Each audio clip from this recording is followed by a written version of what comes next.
Antara amalan yang Iblis takut ada 3 amalan tau. Iblis akan cuba gagalkan kita untuk buat 3 amalan.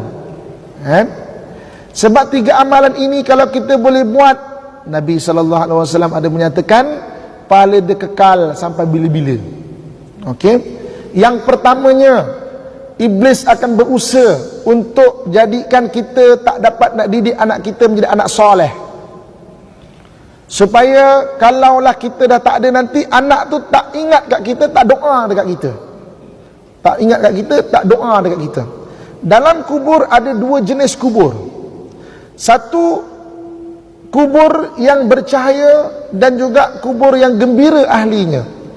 Satu yang gelap dan sunyi. Kubur apakah yang bercahaya dan gembira ahlinya? Iaitu kubur yang terus didoakan oleh anak-anak dan keturunannya. Gembira dia, pahala tetap sampai, berseri-seri kubur itu, gembira ahlinya. Kubur yang senyap, sunyi, gelap, suram dan sedih ahli penghuninya apabila anak-anaknya, keturunannya tidak ingat dan tidak mendoakannya. Ini Allah sebut, idza mata ibnu adam in qata amalu illa min thalatha, mati anak Adam terputus amalannya kecuali 3. Jadi antaranya adalah wa waladun salih yad'u, anak soleh yang mendoakan.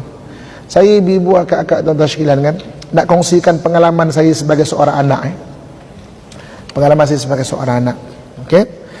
Arwah ayah saya ni ustaz. Ada orang cakap, untunglah ustaz, patutlah jadi ustaz, ayah ustaz. Untunglah ustaz. Ayah kalau ustaz digarang tau. Oh, tanyalah ustaz-ustaz kita kan. Tanya ustazah-ustazah kita depan saya.